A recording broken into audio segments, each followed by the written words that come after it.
अस्सलाम वालेकुम। देखिए, हम पढ़ेंगे आज about thyroid gland. Thyroid gland जो होता है ये लगभग गले के पास इंसान को होता है। तो लगभग थ्रॉट के पास इंसान को ये होता है। Is compose of two lobes, ठीक है। तो which are located on either side of the trachea. जो हमारी विंड पाइप होती है उसके बोथ साइड से दो लोब्स होते हैं, इनको बोलते हैं थायराइड ग्लैंड के जो दो लोब्स होते हैं। जैसे फॉर एग्जांपल यहाँ पे आप देख पा रही है कि ट्रेकिया यानी कि विंड पाइप, और यहाँ पे एक लोब है, सेकंड लोब है। ये थायराइड के दो लोब्स है, ठीक है।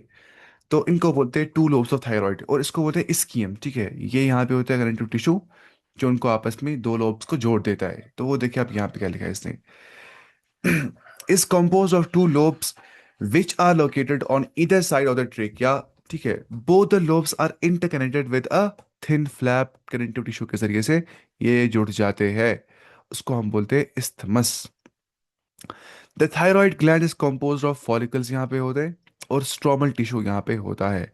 फॉलिकल्स जो होते हैं वही असल में हॉर्मोन्स को रिलीज कर देते हैं। तो फॉलिकल्स और स्ट्रोमल टिश्यू यहाँ पे प्रेजेंट होता है। मैं आपको डायग्राम भी दिखाता हूँ इसकी। ये देखिए आप, ये फॉलिकल्स और स्ट्रोमल टिश्यू की डायग्राम है। अगर देखेंगे micro anatomy of thyroid gland, तो इसके अंदर हम देखते हैं यहाँ पे बहुत सब चीज़ें होती है। बेस मेम्ब्रेन, यहाँ पे सब पढ़ना नहीं है, हमें बस समझना है स्ट्रोमा कहाँ पे लिखा है। देखिए आप, दिस इज द स्ट्रोमा और द कनेक्टिव टिश्यू यहाँ पे जो आप कैविटी देख पा रहे हैं। और जो आप इस कैविटी के अंदर देख पा रहे हैं ना, कुछ फॉलिक्यूलर सेल जो वॉल जैसा बना रही है, तो इनको बोलते हैं फॉलिक्यूलर सेल्स। यही बनाते हैं हॉर्मोन्स। थायराइड हॉर्मोन्स T3 होता है और T4 होता है। ये 3 4 का मतलब होता है कितने इसमें एटम्स मौजूद है, ठीक है। वो हम देखेंगे अभी। ये देखिए आप, यहाँ पे हम जरा, तो यही बोल रहा था यहाँ पे कि यहाँ पे फॉलिकल्स के अंदर, यहाँ पे फॉलिकल्स और स्ट्रोमल टिश्यू प्रेजेंट होता है। Each thyroid follicle is composed of follicular cells, यहाँ पे होती है, ठीक है। और एनक्लोजिंग द कैविटी, जो बंद कर देती है कैविटी को, जो अभी हमने देखा कैसे वो कैविटी बंद कर देते हैं follicular cells. These follicular cells में बनाते दो हॉर्मोन्स। एक को हम बोलते हैं टेट्रा आयोडो, यानी कि जहाँ पे चार आयोडीन के एटम्स प्रेजेंट होंगे। Tetra iodo thyronine. देखिए, टेट्रा आयोडो थायरोनीन, या इसको बोलते हैं थायरोक्सिन शॉर्ट में। Whether you will say tetra iodothyronine और थायरोक्सिन एक ही चीज है। दूसरा होता है उसको बोलते हैं ट्राई आयोडो, तीन आयोडीन वाला थायरोनीन। थायरोनीन, ठीक है। यहाँ पे थायरो वहाँ था टेट्रा आयोडोथायरोनीन या ट्राई आयोडोथायरोनीन ना, ठीक नाम। देखिए यहाँ पे ट्राई एंड टेट्रा, बस यहाँ पे अलग है। इसका एक और नाम होता है थायरोक्सीन, ठीक है, T4 का। यानी कि यहाँ पे चार आयोडीन एटम्स होते हैं, यहाँ पे तीन आयोडीन एटम्स होते हैं। तो आयोडीन एटम्स की बुनियाद पे हम थायराइड हार्मोन्स को बोलते हैं कि थायराइड हार्मोन्स जो है वो कौन से टाइप के, T4 है या T3 है। अगर चार आयोडीन एटम्स हो गए, हम बोलेंगे वो टेट्रा आयोडो थायरोडीन यानी कि थायरोक्सिन है। और अगर वहां पे तीन आयोडीन एटम्स होंगे, तो हम बोलेंगे वो ट्राई आयोडो थायरोनीन है, ठीक है। तो iodine is essential for the normal rate of hormone synthesis के लिए बड़ा अहम होता है हमारा ये आयोडीन, ठीक है। मतलब देखिए, आयोडीन से ही क्या बन जाता है, हार्मोन, थायराइड हार्मोन। तो कितनी इंपॉर्टेंस होगी आयोडीन की, मतलब हमारे बॉडी के अंदर हार्मोन सिंथेसिस करने के लिए, यानी कि थायराइड हार्मोन को बनाने के लिए। दैट इज वाई जब भी हमारी बॉडी के अंदर डेफिशिएंसी ऑफ आयोडीन हो जाती है हमारी डाइट के अंदर, खाने के अंदर, तो उससे हो जाता है हमारे अंदर हाइपोथायरॉयडिज्म। हाइपो मतलब लो, यानी कि कम हो जाता है थायराइड। मतलब क्या होगा हाइपोथायरॉयडिज्म? हाइपोथायरॉयडिज्म का मतलब होता है जब भी हमारी जो बॉडी है उसके अंदर थायराइड की कमी हो जाती है। थायराइड हार्मोन जो है, अगर हमारी बॉडी के अंदर उसकी कमी हो गई, तो उसको हम बोलते हैं इसके अंदर हाइपोथायरॉयडिज्म हो गया, यानी कि रिड्यूस्ड थायराइड हार्मोन प्रोडक्शन। क्या लिखेंगे आप यहाँ पे? रिड्यूस्ड हाइपोथायरॉयडिज्म का मतलब होता है रिड्यूस्ड थायराइड हार्मोन प्रोडक्शन। अब खुद सोचिए, थायराइड ग्लैंड थायराइड हार्मोन निकालता ही नहीं है, तो उसे क्या होता है, लो थायराइड बॉडी में आ जाता है, मतलब उसको बोलते हैं हाइपोथायरॉयडिज्म। और इसकी वजह से क्या हो जाता है, एनलार्जमेंट ऑफ थायराइड ग्लैंड हो जाती है। इसको हम बोलते हैं गोइटर। जो बचपन में बड़ा होगा आपने, वो बड़ा गला हो जाता है ऐसे, वो तब होता है जब हमारे बॉडी में कम थायराइड होता है। हाइपोथायरॉयडिज्म ड्यूरिंग प्रेगनेंसी, अगर किसी खातून को मतलब बहुत कम हो रही है प्रोडक्शन ऑफ हाइपो थायराइड मतलब हार्मोन, तो उससे डिफेक्टिव डेवलपमेंट हो जाती है, सही से डेवलप नहीं हो पाता है, मैचुरेशन सही से नहीं हो पाती है, जो ग्रोइंग बेबी होता है बच्चे तक को इफेक्ट हो सकता है। अगर माँ के अंदर हाइपोथायरॉयडिज्म है, उससे बच्चे की स्टंटेड ग्रोथ हो सकती है, बच्चे अच्छे से नहीं बढ़ सकता है। इंटोस्टंटेड ग्रोथ को हम बोलते हैं क्या? क्रेटिनिज्म। क्रेटिनिज्म का मतलब होता है जो थायराइड की कमी की वजह से ग्रोथ में कमी आ जाती है, बाज़ औक़ात बच्चे में भी कमी आ जाती है, अगर माँ की प्रेगनेंसी के दौरान उसको ऐसा हो जाएगा। और मेंटल रिटार्डेशन, अकली लिहाज से इंसान कमज़ोर हो जाता है। लो इंटेलेक्चुअल कोफिशिएंट, लो आईक्यू इंसान का आ जाता है ना। आईक्यू क्या होता है? Intelligent coefficient. तो होता है E I Q, emotional intelligent coefficient, जो इंसान को अच्छा खासा होना चाहिए, यानी कि इंसान इमोशनली इंटेलिजेंट होता है। एब्नॉर्मल स्किन आ जाती है, डेफ और म्यूटिज्म हो जाता है। डेफ मतलब इंसान बहरा हो जाता है, जोर या तबांच का शिरवेट। म्यूटिज्म मतलब इंसान गूंगा हो जाता है, म्यूट हो जाता है, बात नहीं कर पाता है। तो ये सब हो जाती है जब इंसान की बॉडी में लो थायराइड लेवल यानी कि हाइपोथायरॉयडिज्म होता है। क्या क्या हो जाता है? गोइटर हो जाता है, रिटार्डेशन हो जाती है, mental retardation, low intellectual coefficient, abnormal skin, deaf, mutism, और बच्चे की ग्रोथ भी स्टंटेड ग्रोथ को क्या बोलते हैं? क्रेटिनिज्म। अडल्ट वुमेन के अंदर क्या होता है? ये रिकॉर्ड हो रहा है वीडियो? मैं इसको पहले चेक करता हूँ। हाँ। अब जो खवातीन बड़ी होती है, अडल्ट वुमेन के अंदर क्या हो जाता है? हाइपोथायरॉयडिज्म में cause menstrual cycle to become irregular. Menstrual cycle हो सकता है, कभी प्ले कभी पीरियड्स डिले हो जाएंगे, कभी पीरियड्स प्री मैच्योर आ जाएंगे, पहले ही आ जाएंगे, अगर थायराइड बॉडी में कम हो गया। Due to cancer of the thyroid gland, अगर थायराइड ग्लैंड में कैंसर हो जाता है, और due to the development of nodules of thyroid gland बन जाते हैं, इनको नोड्यूल्स बन जाते हैं। यानी कि थायराइड ग्लैंड कैंसर क्या होता है? जब अनकंट्रोल्ड डिवीजन हो जाता है थायराइड ग्लैंड की फॉलिकुलर सेल्स का, तो उससे क्या हो जाता है? या डेवलपमेंट जो हो जाती है इंसान के नोड्यूल्स की, तो उसकी वजह से इंसान को rate of synthesis and secretion of thyroid hormone ज़्यादा हो सकता है। मानी कैंसर अगर किसी को अल्लाह ताला बचाए थायराइड ग्लैंड में हो गया, तो उसको थायराइड ज़्यादा निकल जाएगा। ठीक है, मतलब उसको हो जाएगी हाइपर थायराइडिज्म, एबनॉर्मल हाई मतलब इंक्रीज्ड, तो abnormal high levels of what, या इसको बोलते हैं थायराइड बढ़ जाएगा, तो उससे हाइपर थायराइडिज्म। हाइपर मतलब हाइपर ऊपर जाना, हाइपो मतलब लो हो जाना, जैसे बोलते हैं हाइपो टेंशन मतलब बहुत ब्लड प्रेशर बढ़ जाना, मतलब कम हो जाना, और हाइपर टेंशन बढ़ जाना बहुत ज्यादा, तो वैसे ही है। विच एडवर्सली इफेक्ट्स बॉडी फिजियोलॉजी, जब इंसान को कैंसर ही हो गया, अल्लाह ताला बचाए, थायराइड ग्लैंड में, तो उसकी बॉडी फिजियोलॉजी जितनी भी फंक्शनिंग होती है वो सारी ख़राब हो जाती है, क्योंकि थायराइड हार्मोन से इंसान का मेटाबॉलिक रेट बरकरार रह जाता है। वो हम आगे पढ़ेंगे इसी में, मेटाबॉलिज्म कितना मेंटेन रहता है इस थायराइड ग्लैंड से। ये देखिए आप, एक्सोप्थैल्मिक गोइटर एक चीज़ होता है, ठीक है। Exophthalmic goitre is a form of hyperthyroidism, यानी कि जब थायराइड लेवल बढ़ जाती है बॉडी में, तो उसमें क्या होता है? एनलार्जमेंट हो जाती है थायराइड ग्लैंड की, ठीक है। किस ग्वाइटर में? Exophthalmic goitre. वो तब हो जाता है, बोला ग्वाइटर। देखिए, एक ग्वाइटर तब हो रहा था जब हमारी बॉडी के अंदर hypothyroidism, low level of thyroid production हो रही थी। लेकिन दूसरा ग्वाइटर जो होता है वो तब हो जाता है जब हमारी बॉडी के अंदर थायराइड की लेवल्स बढ़ जाती है। उसी को हम बोलते हैं हाइपर थायरॉयडिज्म की वजह से जो हो जाता है। क्या होता है? एक्सोप्थैल्मिक गोइटर, तो ये एक फॉर्म ऑफ हाइपरथायरॉयडिज्म होता है, जिससे इंसान का थायराइड ग्लैंड जो है उसकी एनलार्जमेंट हो जाती है, वो बड़ा हो जाता है। या इसी एक्सोप्थैल्मिक गोइटर को जो हाई लेवल ऑफ थायराइड से बन जाता है, उसको ग्रेव्स डिजीज भी एक नाम दिया जाता है। इसमें क्या होता है? इंसान की protrusion of I balls, I balls बाहर की तरह निकल जाती है, कहती है प्रोट्रूड, ठीक है। इंक्रीज्ड बेसल मेटाबॉलिक रेट, ये समझना है, ये बीएमआर को बोलते हैं, ठीक है।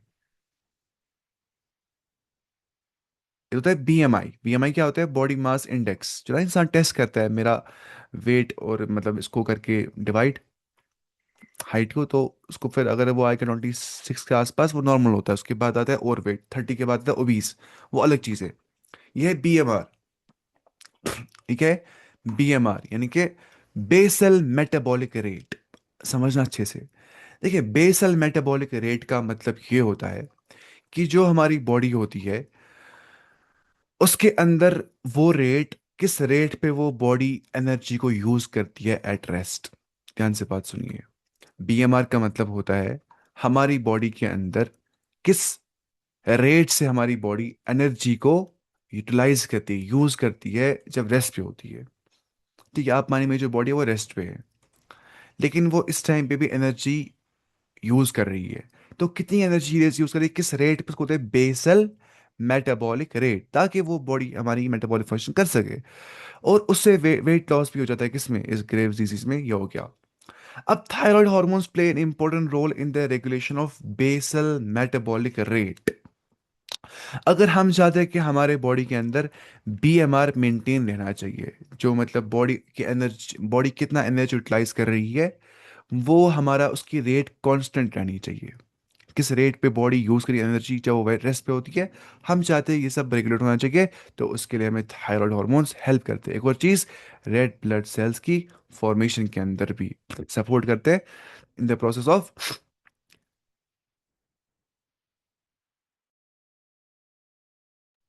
इसमें क्या हो गया, minute.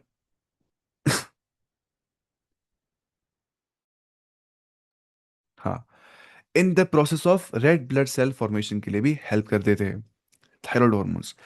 Thyroid hormones control the metabolism of carbohydrates, मतलब उनको कैसे पहुंचाना है बॉडी तक, ठीक है, मतलब उनको ब्रेक डाउन करना है, वो सब कुछ इसमें आता है, ब्रेक डाउन करना उनकी। मेटाबॉलिज्म में ना दोनों चीजें आती है, मेटाबॉलिज्म में आता है कैटाबॉलिज्म भी, एनाबॉलिज्म भी। एनाबॉलिज्म मतलब जहाँ पे हम जोड़ रहे होते हैं, कैटाबॉलिज्म मतलब जहाँ टूट रहा होता है चीज़ें। तो ये पता ही होती है, जहाँ भी जोड़ना तोड़ना होता है कार्बोहाइड्रेट्स का, प्रोटीन्स का, फैट्स का, वो सब थायराइड हार्मोन्स ही करते थे। Maintenance of water and electrolyte balance जो हमारी बॉडी में करनी होती है, जिसको हम शायद बोलते हैं ऑस्मो रेगुलेशन, तो वो भी थायराइड हार्मोन से इन्फ्लुएंस हो सकती है। और थायराइड ग्लैंड जो है वो T3 T4 को अलावा एक और हार्मोन, प्रोटीन हार्मोन निकालता है, जिसको हम नाम देते हैं थायरो कैल्सिटोनिन। क्या है, थायरो कैल्सिटोनिन। उससे हमारी बॉडी की ब्लड कैल्शियम लेवल मेंटेन रहती है। देखिए, थायरो मतलब थायराइड हार्मोन है ये, यानी कि थायराइड ग्लैंड का एक प्रोटीन हार्मोन या थायराइड हार्मोन होता है कैल्सिटोनिन, जो कैल्शियम लेवल को, ब्लड के अंदर जो कैल्शियम लेवल होती है उसको मेंटेन करने के लिए हमारी बॉडी बॉडी में अल्लाह ताला ने एक मतलब प्रोटीन हार्मोन दिया है, जिसका नाम होता है थायरोकैल्सिटोनिन। थायरोकैल्सिटोनिन। तो समझना है कि जो T3 T4 होते हैं ना, दो हॉर्मोन्स, वो मेटाबॉलिज्म में हेल्प करते हैं, और वो हेल्प करते हैं आरबीसी फॉर्मेशन में और इलेक्ट्रोलाइट बैलेंस के अंदर, वाटर इलेक्ट्रोलाइट बैलेंस के अंदर। लेकिन जो TCT होता है ना, यानी कि क्या, थायरोकैल्सिटोनिन। थायरोकैल्सिटोनिन जो है ये हमारे ब्लड की कैल्शियम रेगुलेशन कर देता है। ब्लड के अंदर जितना कैल्शियम है वो कम ज़्यादा ना हो जाए, उसको वो रेगुलेट कर देता है। तो ये था ऑल अबाउट थायराइड ग्लैंड। अब हम पढ़ेंगे पैराथायराइड ग्लैंड। लेकिन अब देखिए ध्यान से, डायग्रामेटिक व्यू जो है of the position of thyroid and parathyroid gland यहाँ पे दिया है इसने। थायराइड ग्लैंड का वेंट्रल साइड और डोर्सल साइड इसने दिया है। देखिए, जो थायराइड ग्लैंड का आगे वाला साइड यानी कि वेंट्रल साइड यहाँ पे होता है, वो ऐसा होता है। पीछे वाला जो उसका साइड होता है ना, वहां पर पैराथायराइड ग्लैंड भी होता है। पैरा का मतलब ये होता है बिसाइड या पीछे, जो उसके पीछे होता है। तो थायराइड ग्लैंड की ये ना कार्ड, यहाँ पे क्या है, ये ट्रिक क्या है, ठीक है, ये दो लोब्स है, उस साइड से वेंट्रल साइड से इसकी भी है। अब पैराथायराइड ग्लैंड जो है ये होता है चार, इसके प्रेजेंट होता है। ये कहाँ होता है, ये दो पेयर है ना, ये वन पेयर, ये सेकंड पेयर, ये होते हैं इसी के पीछे पीछे। अब वही देखेंगे हम कैसे। ये देखिए आप, इसके बारे में मैंने आपको डायग्राम भी यहाँ पे दी होगी, एक मिनट, ये देखिए आप, यहाँ पे आपको समझ में आएगा अच्छे से। अगर आप देखेंगे ध्यान से, फॉर एग्जाम्पल ये हमारा जबड़ा है, ठीक है, यहाँ पे जो है, यहाँ पे थायराइड है, ठीक है, यहाँ पे विंड पाइप यानी कि ट्रेकिया है। अब ये वेंट्रल साइड में तो पता ही है, यहाँ पे इसकी में यहाँ पे दो लोब्स है। पीछे की तरफ देखेंगे ना, तो बैक व्यू ऑफ थायराइड कुछ ऐसा होगा ना, जाहिर सी बात है, पीछे खुला हुआ ना ये इलाका। तो वहां पे क्या क्या है, यहाँ पे देखिए आप, ये चार जो आप देख पा रहे हैं, ये पैराथायराइड ग्लैंड है। ये ना one lobe of thyroid gland, second lobe of thyroid gland. तो एक लोब के अंदर दो, एक one pair of parathyroid gland मिल जाता है, और सेकंड लोब के अंदर second pair of parathyroid gland मिल जाता है। ये हमें समझना था। अब देखिए आप, आपको समझ में आएगा। देखिए, parathyroid gland in humans, four parathyroid glands, कितने थे ना, चार, इनके दो pair. are present on the back side of the thyroid gland, or we can say on the dorsal side of the thyroid gland. One pair each in the two lobes of, है ना, हर pair दो lobes के अंदर और thyroid gland. The parathyroid gland secretes a peptide hormone, कहते हैं secrete यानी कि प्रोटीनेशियस हार्मोन. उसको हम बोलते हैं, देखिए हार्मोन, एक तो होता है पेप्टाइड हार्मोन जो कैसे बन जाता है प्रोटीन से, आप रखिए फिलहाल याद इतना ही. उसको बोलते हैं पैराथायरॉयड हार्मोन, पीटीएच, ये कहता है रिलीज, जो कि एक पेप्टाइड हार्मोन होता है. ठीक है, उसके बाद द secretion ऑफ पीटीएच और the parathyroid hormone is regulated by the circulating levels of calcium ions.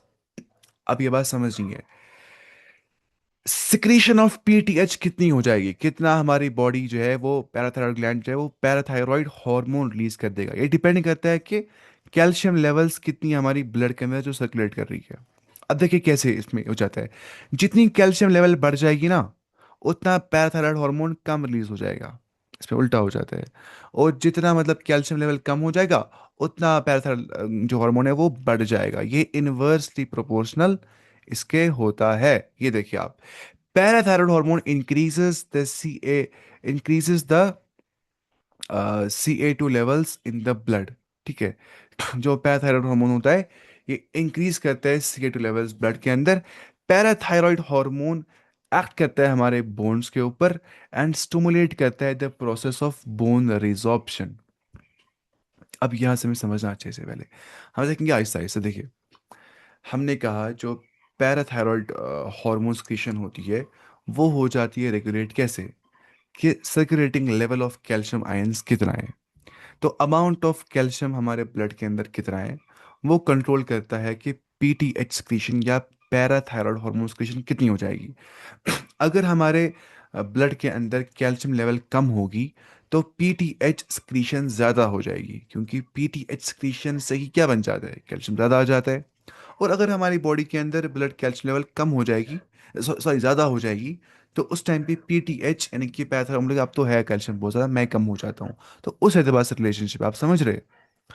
तो मतलब अगर मेरी बॉडी में कैल्शियम कमी हो रही है, बॉडी बॉडी हाला कैल्शियम बहुत कम है, नाउ अब करेगा काम हमारा पैराथायरॉयड हार्मोन, वो कैल्शियम लेवल इंक्रीज कर देगा. तो अगर कैल्शियम लेवल कम है, पैराथायरॉयड हार्मोन ज़्यादा बढ़ जाएगा. अब मेरी बॉडी के अंदर आप मानिए for example calcium calcium level already बहुत ज़्यादा है.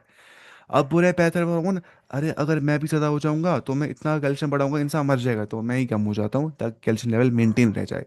तो इस एतबार से कैल्शियम लेवल मेंटेन रह जाती है. अब देखिए यहाँ पे था ना ये पेप्टाइड हार्मोन भी, this was also protein hormone, कौन सा, थायरो कैल्सिटोनिन. ये भी क्या करता है, regulation of blood calcium levels. ये भी क्या करता है, regulation of blood calcium level.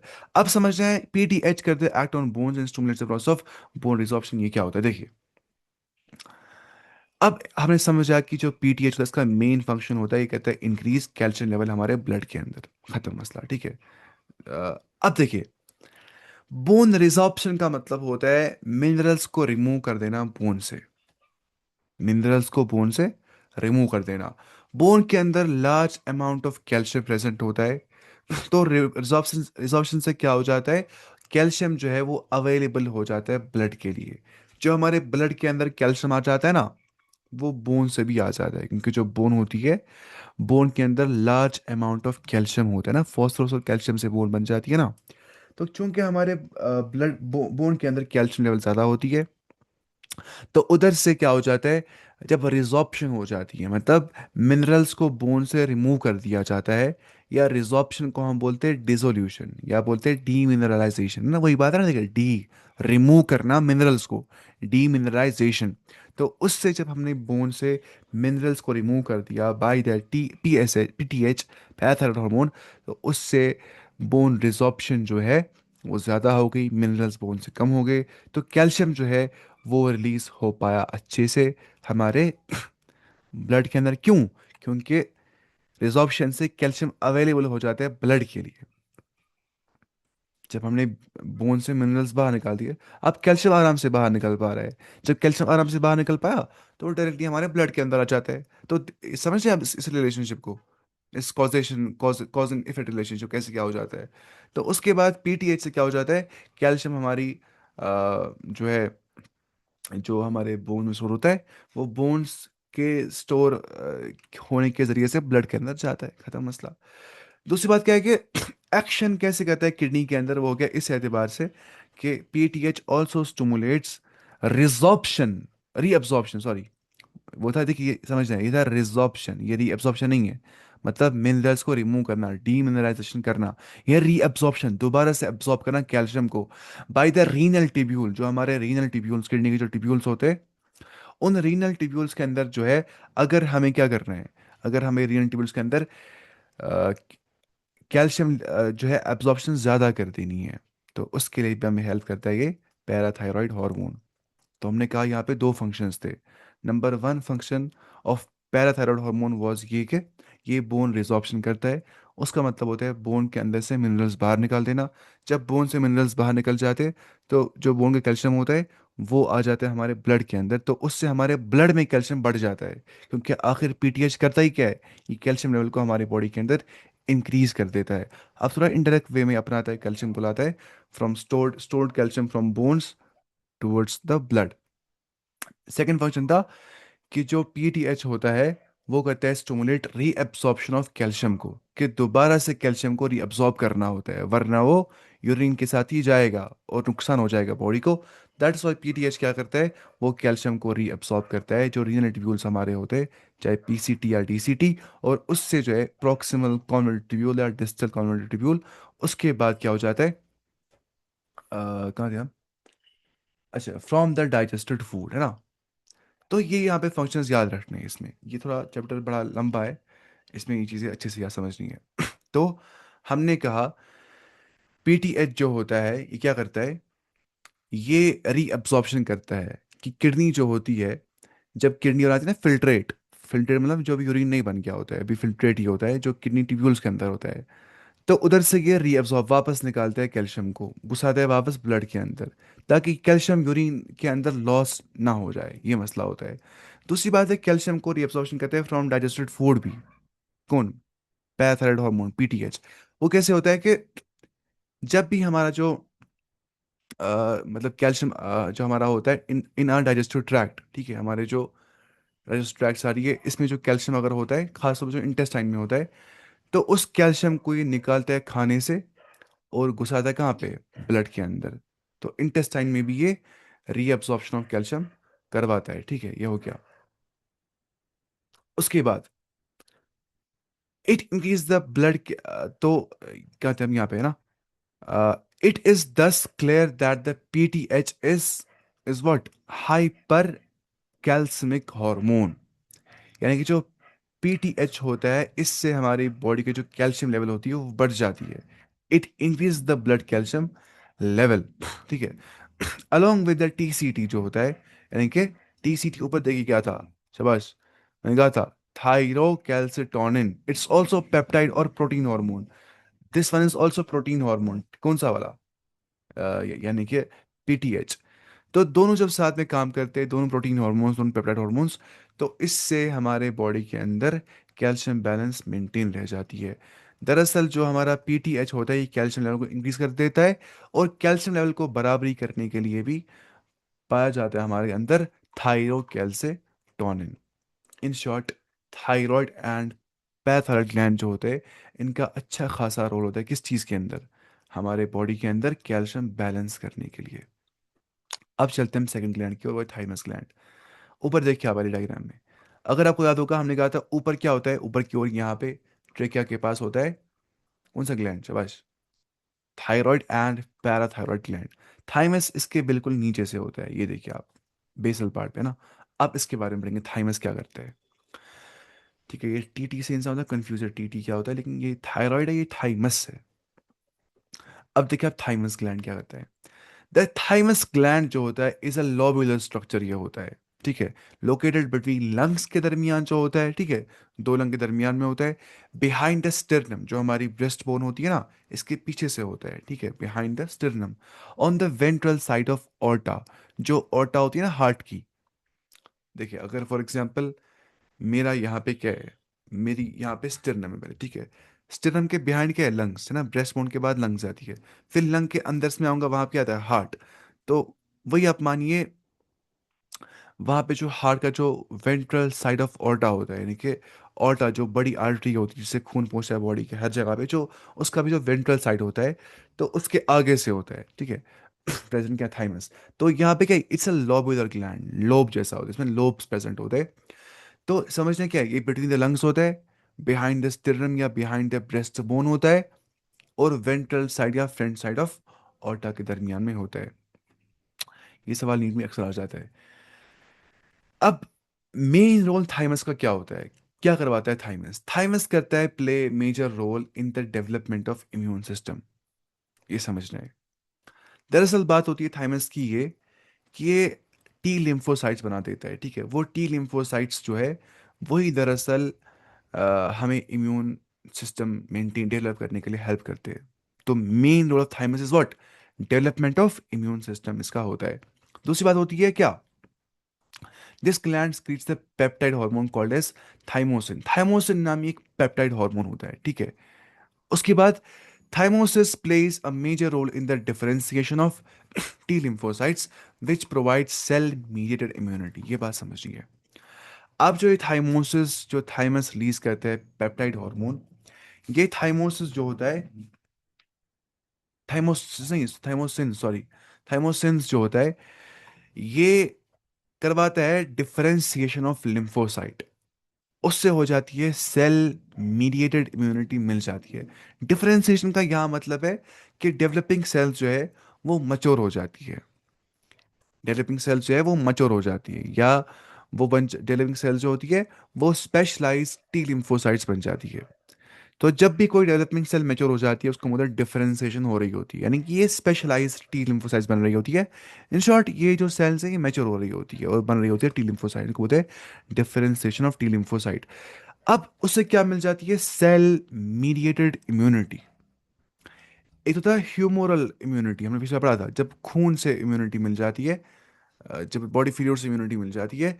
ये सेल मीडिएट, जब सेल ही काम करती है, टी लिम्फोसाइट्स डायरेक्टली हमला कर देती है, बैक्टीरिया को ही खत्म कर देती है, ऐसी ये होती है। और एंटीबॉडी प्रोडक्शन के अंदर भी हेल्प करती है। In addition thymosins also promote production of antibodies to provide humoral immunity भी इसे मिल जाती है। वो क्या होता है वो हम देखेंगे। ह्यूमर इम्यूनिटी का मतलब क्या होता है, वो होता है ऐसी इम्यूनिटी जो इंसान को मिल जाती है, जो आमतौर पे किसमें, ब्लड के अंदर पाई जाती है, उसको बोलते हैं ह्यूमरल इम्यूनिटी। और दूसरा होता है कौन सी इम्यूनिटी, जिसको हम बोलते हैं, जो होती है cell mediated immunity. Two types of immunity होती है। तो ह्यूमरल का मतलब होता है जब एंटीबॉडीज जो है, जो एंटीबॉडीज दरअसल करती है मीडिएट, ठीक है। जो एंटीबॉडी करती है मीडिएट, जो एंटीबॉडीज को बनाने वाले कौन थे, बी लिम्फोसाइट्स, हमने पढ़ा था ना सर्कुलेशन के अंदर ये, जो टी लिम्फोसाइट्स और बी लिम्फोसाइट्स होती है। हमें समझना है, जो बी लिम्फोसाइट्स होती है, बी लिम्फोसाइट से एंटीबॉडीज बन जाती है। और जब बी लिम्फोसाइट से एंटीबॉडी बन जाती है, उससे क्या हो जाता है, वो एंटीबॉडी पैथोजेंस के खिलाफ लड़ती है, लेकिन in the body fluid. In the body fluid, मैं फिर से बोलूंगा, ह्यूमोरल इम्यूनिटी और दूसरी होती है कौन सी, सेल मीडिएटेड इम्यूनिटी। ये हमें पढ़ना है क्लास 12 में भी। एक तो होती है सेल मीडिएटेड इम्यूनिटी, मतलब क्या हो गया, जब सेल खुद ब खुद काम कर देती है, यानी कि सेल का काम होता है इम्यूनिटी प्रोवाइड करना, किस एतबार से, इस एतबार से कि सेल हमला कर देती है डायरेक्टली। पैथोजन आ गया, सेल हमला कर रही है। तो सेल मीडिएटेड इम्यूनिटी जो है, that is Caird out by T lymphocytes, ना कि बी लिम्फोसाइट्स, जो डायरेक्टली एक्ट करते हैं अगेंस्ट इन्फेक्टेड और एबनॉर्मल सेल। उनको लगता है भाई सेल में इन्फेक्शन हो गया, सेल एबनॉर्मल है, अटैक कर दो, खत्म कर दो। लेकिन on the other hand, in contrast, जो ह्यूमोरल इम्यूनिटी होती है, वो हो जाती है मीडिएट एंटीबॉडी से दरअसल। वो एंटीबॉडीज दरअसल बी लिम्फोसाइट बनाते हैं, ना कि टी लिम्फोसाइट। और तब जब पैथोजन बॉडी फ्लूइड के अंदर हो गए, तब ये हमला कर देता है, यानी कि ब्लड के अंदर, लिम्फ के अंदर वगैरह वगैरह। तो लेकिन जो टी लिम्फोसाइट होती है, ये कहती है प्रोवाइड, इन एडिशन ये प्रोडक्शन एंटीबॉडी के अंदर भी को प्रमोट भी कर देते हैं, उसमें भी हेल्प कर देते हैं। इसके बाद थाइमस इज डीजेनरेटेड, थाइमस को खत्म कर दिया जाता है किसके अंदर, in the old individuals, resting in a decrease production of thymosin, thymosins. Thymus that degenerate बूढ़ों के अंदर, resulting in the decrease production thymosin. जब थाइमस ही खत्म हो, आहिस्ता आहिस्ता डिटोरिएट हो रहा है, मतलब डिटोरियोरेट या डिजेनरेट, खत्म हो रहा है आहिस्ता आहिस्ता, यानी कि थाइमस जो है वो जनरली डिग्रेड करता है, श्रिंक होता है, छोटा हो जाता है। अब आप खुद सोचिए, जो बूढ़ा इंसान हो रहा है, थाइमस को छोटा हो रहा है, छोटा हो रहा है, डिजनरेट हो रहा है। तो थाइमोसिन कम हो गया। अगर थाइमोसिन कम हो गया, जो भी थाइमोसिन चीजें करवाता है वो हो जाएंगी, इम्यूनिटी कितनी कमजोर हो जाएगी इंसान को, है ना। तो सेल मीडिएटेड इम्यूनिटी भी और ह्यूमर इम्यूनिटी दोनों कितनी कमजोर हो जाएंगी, डायरेक्ट और इनडायरेक्ट इफेक्ट्स का होता है। तो इम्यूनिटी में क्या हो जाएगा, immune response of old person becomes weak. सीधी सी बात है ना। तो ऐसे उसमें वीकनेस आ जाती है। बूढ़ों में क्यों आती है वीकनेस? बिकॉज उनके अंदर जो थाइमस ग्लैंड होता है, वो थाइमस ग्लैंड थाइमोसिन सही तौर से रिलीज नहीं कर देता है, क्योंकि वो डीजनरेट हो जाता है, तो उनके अंदर वीकनेस आ जाती है। अब चलते हैं हम एड्रिनल ग्लैंड, यानी कि जो किडनी के ऊपर प्रेजेंट होता है ना। अगर आप देखेंगे ना, यहाँ पे किडनी के ऊपर बनाया इसने, ये देखिए आप, अगर ये किडनी हमारी है, इसके बिल्कुल ऊपर आप देख पा रहे हैं यहाँ पे, ये देखिए ना, यहाँ पे ऊपर इसके ऊपर कुछ स्ट्रॉ भी लगा के, जैसे it seems like cap on kidney. This is called as adrenal gland. Now will talk about the adrenal gland. ये भी इम्यूनिटी इम्यूनिटी के लिए प्रोवाइड करता है, और असली दरअसल मतलब ये कुछ खतरनाक हार्मोन्स, कॉर्टिसोल वगैरह, नियोनेफ्रीन, वो सब देखिए। Our body has one pair of adrenal gland, हमारी बॉडी के अंदर होता है एक पेयर, ठीक है। वन अबव ईच किडनी के ऊपर, ठीक है। किडनी जो दो है उनके ऊपर दो एड्रिनल ग्लैंड होते हैं। Two parts of the gland is compose of to types of tissues यहाँ पे होते हैं ग्लैंड के अंदर, ठीक है। इट इज सेंट्रली लोकेटेड, उस टिश्यूज को हम बोलते हैं एड्रीनल मेड्यूला, जो बीच में होता है। और कॉर्टेक्स आप जानते हैं बाहर का इलाका होता है, जैसे किडनी क्या होता है, कॉर्टेक्स मेडुला। किडनी के अंदर भी क्या होता है, कॉर्टेक्स बाहर का रीजन और मेडुला इनसाइड रीजन। तो सेम यहाँ पे क्या होता है, एक तो होता है, इसको बोलते हैं एड्रीनल, एक तो क्या किडनी का रीनल मेडुला, रीनल कॉर्टेक्स जो किडनी का होता है मेडुला, और किडनी का होता है कॉर्टेक्स। यहाँ समझ दिस एड्रीनल मेडुला, जो एड्रीनल ग्लैंड का अंदर वाला साइड होता है, that is located in the centre. And second is adrenal cortex, जो बाहर की ओर होता है, जो सराउंड करता है इसी मेडुला को, ठीक है। तो ये बात हमें समझनी थी। Adrenal medulla and adrenal cortex जो बाहर से होता है, ठीक है। उसके बाद देखिए आप, अब under production of hormones by the adrenal cortex alters carbohydrate metabolism, causing acute weakness and fatigue, leading to disease called as Addison's disease. अब अगर अंडर प्रोडक्शन, तो क्या ओवर प्रोडक्शन ज्यादा हो जाना, तो अंडर प्रोडक्शन कम हो जाना प्रोडक्शन हार्मोन्स की। अगर एड्रिनल कॉर्टेक्स कम कर रहे हैं रिलीज अपने हार्मोन्स को, ठीक है, बाय द एड्रिनल कॉर्टेक्स जो है, तो कार्बोहाइड्रेट मेटाबॉलिज्म उससे इफेक्ट हो जाएगा, वो खराब हो जाएगा, ऑल्ट उसमें चेंज, उसमें आ जाएगी ऑल्ट्रेशन, हो जाएगा चेंज। तो उससे एक्यूट वीकनेस आ जाती है, इंसान थक जाता है, और उससे उसी को हम बोलते हैं क्या, एडिसन्स डिजीज, ठीक है। अब देखिए आप एड्रिनल मेडुला के बारे में। The adrenal medulla secretes two hormones called as adrenaline and epinephrine, ठीक है। देखिए एड्रीनलिन और एपिनेफ्रीन ये रिलीज कर, एड्रीनलिन और एपिनेफ्रीन एंड नॉर एड्रीनलिन और नॉर एपिनेफ्रीन, मतलब ये जो नाम है ना, ये एक ही चीज है। कहाँ पे कैसे यहाँ पे आपको शायद शेयर नहीं होता मत, ये देखिए आप, एड्रीनलिन या एपिनेफ्रीन और नॉर एड्रीनलिन और नॉर एपिनेफ्रीन, ठीक है, एक ही नाम है। Whether you will say adrenaline और you can say epinephrine, or you will say noradrenaline or you will say norepinephrine। अब देखिए diagrammatic representation of adrenal gland above kidney जो होता है, ये देखिए आप। और सेक्शन बी में दिखाया है, इसमें दो पार्ट दिखाया है, किडनी से यहाँ पे दिखाई है, किडनी के ऊपर क्या है, एड्रिनल ग्लैंड, यहाँ पे जो हमने वहां पर भी देखा था ऊपर से ये टोपी जैसी है कुछ। और जो इसके, अगर इसको हम खोलेंगे और अंदर से, इसके बाहर मिल जाते हैं एड्रिनल कॉर्टेक्स, यानी कि आउटर जो पार्ट्स का होता है, और इनसाइड जो कैविटी मिल जाती है उसको बोलते हैं एड्रिनल मेड्यूला। इसके अगर हार्मोन्स की ऑल्ट्रेशन हो जाएगी, उससे हो जाती है एडिसन्स डिजीज, इंसान को थकावट आ जाती है। और अगर एड्रिनल मेड्यूला जो है वो कौन से हार्मोन करता है रिलीज, वो उसने यहाँ पे लिखे एड्रीनलीन कहता है रिलीज, कौन, मेडुला इसका, या एपिनेफ्रीन इसको हम बोलते हैं, and noradrenaline and norepinephrine, ठीक है। तो इनको हम आमतौर पे बोलते हैं कैटेकोलामाइंस, ठीक है। कैटेकोलामाइन क्या होता है, एड्रीनलीन, या इसको बोलते हैं एपिनेफ्रीन, या नॉर एड्रीनलीन इसको बोलते हैं नॉर एपिनेफ्रीन, इसको बोलते हैं कैटेकोलामाइंस, जो कि दरअसल एड्रीनल मेडुला के हॉर्मोन्स होते हैं, ठीक है। उसके बाद क्या बोल रहा है, उसके बाद ये बोल रहा है कि adrenaline or noradrenaline are rapidly secreted in response to stress or any kind during emergency situations।